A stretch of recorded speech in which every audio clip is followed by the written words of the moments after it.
What is going on, you guys? How are you all doing today? Hope you guys are doing fantastic as always.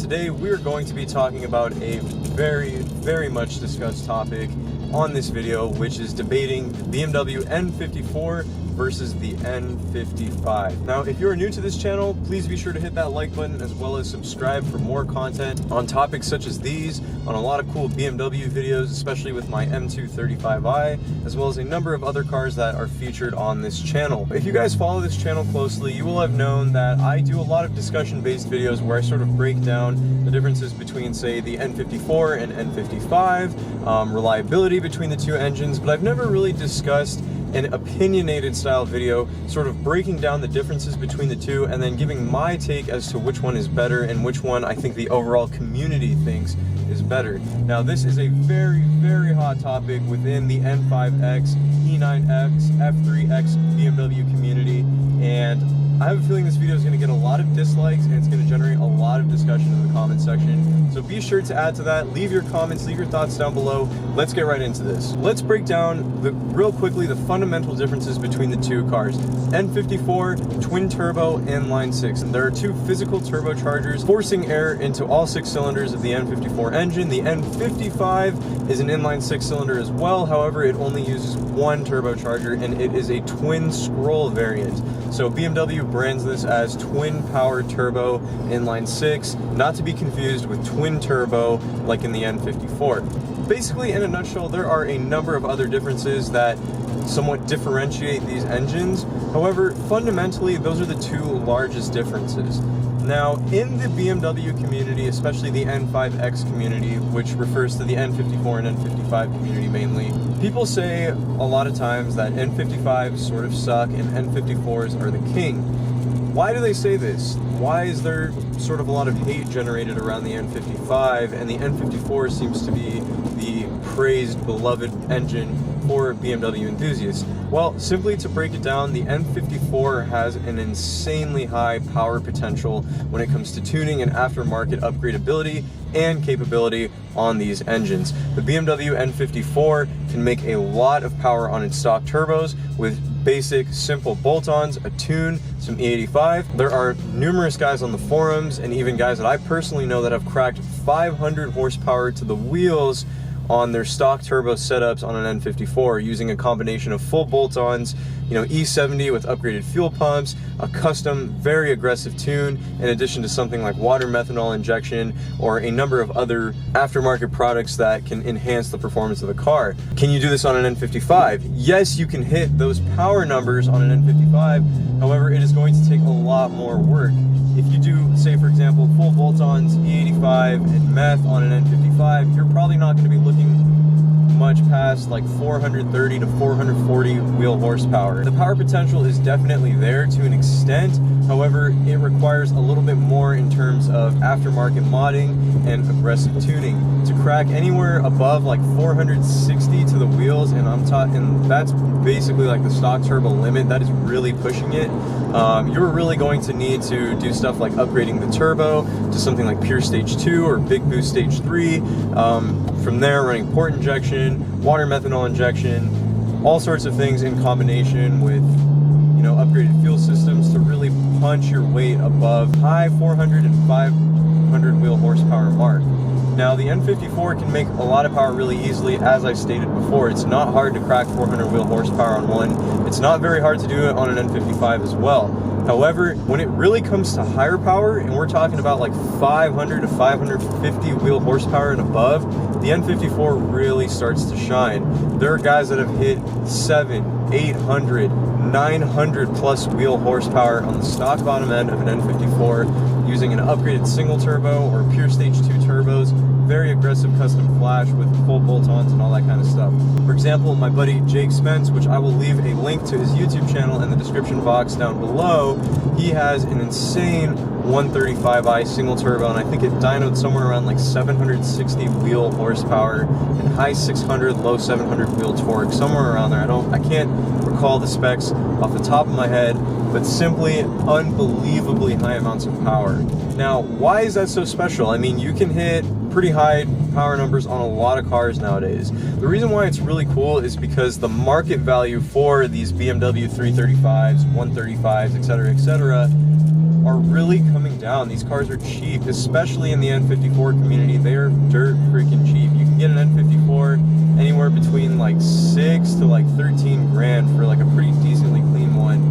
You can get like a 335 IS for anywhere between $15,000 to $25,000 in the high end, and that car is a DCT transmission, upgraded factory coolers. You know, N54, it was the last iteration, so to speak, of the N54, and it makes a lot of power. What is the biggest downside? Reliability.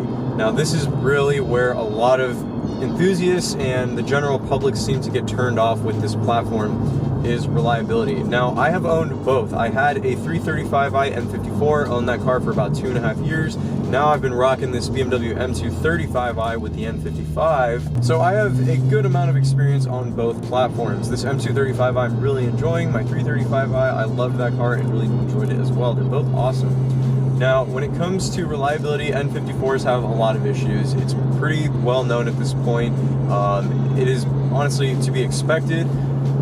You have everything from turbo wastegate issues from the OEM turbos to oil leaks from the valve cover gasket, the oil filter housing, the oil pan, oil feed return lines in the turbos, water pump failure, thermostat failure, tons of misfiring issues. The list sort of goes on. Various little sensors, you know, some people have had DME failures, all sorts of little electrical component issues. The cool thing is, though, while these cars do have a lot of issues, and mine certainly had its fair share of issues, I'd say like every 2 to 3 months there was something going wrong on my N54. There's a really, really amazing, tight-knit N54 community that is back towards helping each other on the forums. There's so much information that breaks down just about every single problem that you can run into on these cars. There are amazing websites nowadays and aftermarket solutions for a lot of parts.